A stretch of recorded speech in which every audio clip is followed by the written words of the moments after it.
If you're watching this video, it's probably because you're trying to get better or you're on the cusp of reaching that next rank, but can't quite get there. I know, I was there, you don't have to tell me. It's the most frustrating thing. You get bad teammates, you have the worst luck, or other teams only want to focus you. The truth is, you can give all these reasons as to why you aren't ranking up, but notice how none of these reasons ever involve you making a mistake.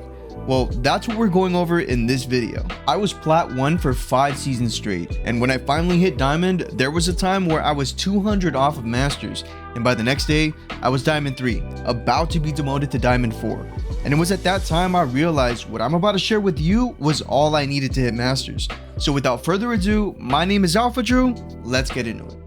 I remember the time where I was playing on World's Edge back in the day, and I could have sworn I had seen the zone closing in the same spot as a previous match of mine, and I got to thinking, the next time I recognize this zone, I'm going to pay attention if it ends in the same spot, and sure enough, it was the exact location, which meant one thing, it wasn't as random as I thought it was. By memorizing where the zone pulls, I could not only in advance know where the zone was going, but know where the game was ending. And by having this information, we could decide on better rotations. And that's our next topic. Learning how and when to rotate is everything in the game of Apex Legends, but not many people value its importance the way they should. There isn't an exact time you need to be rotating that works for every game. Team compositions, current positioning, natural terrain, and other teams' positions all affect the rotation strategies. Sometimes it's better to rotate sooner than later, and other times it's best to wait last second, and it all comes down to knowing how and when to rotate, and I'll tell you why. Suppose zone is closing in and teams already have their positions and nobody's currently hard fighting.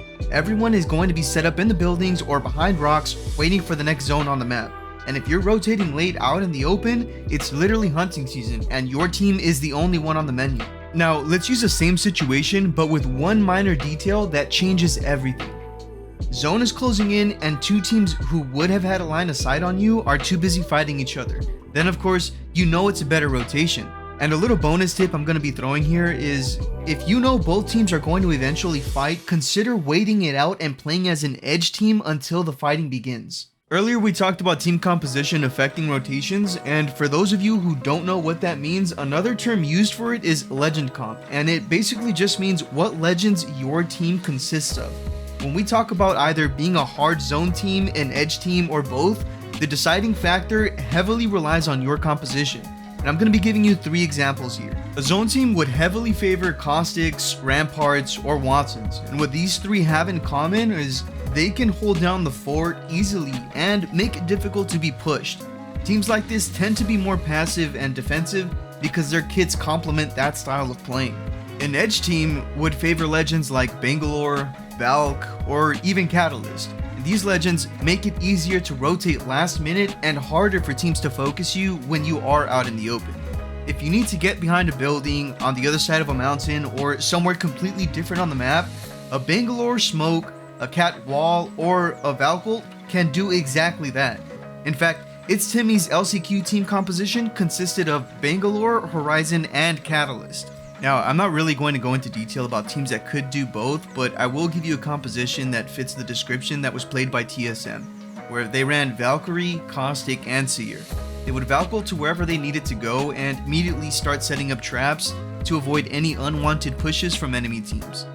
I remember being frustrated about how my ranked experience was going in Season 10, and I thought to myself, I need to start watching professionals play and use their tactics. So I started analyzing Imperial Howl, NRG Sweet, and Jen Burden's gameplay, and yes, it did help me out, but one thing I didn't take into consideration was the playstyle of ranked and the playstyle of competitive is completely different, specifically with the pace of the game.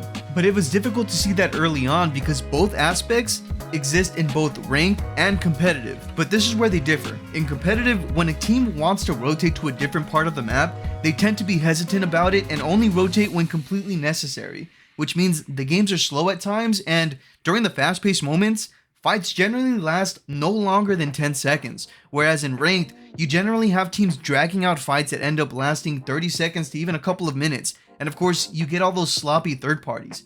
And I realized, I'm mirroring a competitive playstyle, but in competitive, they don't have those random jimmies out there that are not worried about throwing their games. And this is exactly what I want you to understand. Competitive and ranked are two completely different games. Now, this next tip here, I want you to keep in mind for the next couple of days, and I guarantee you it will change the way you play faster than you think.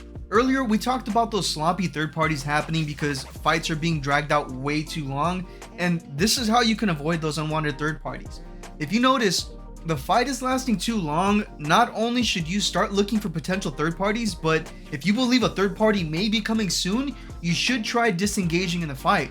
If nobody's getting cracked and your team is having a hard time getting through doors, maybe because of Caustic, a Catalyst, or a Watson, and you continue to try to force the fight, the first team getting thirded is you. And the worst part of it all, your team is sandwiched in between two teams. So make sure you and your team keep this in mind.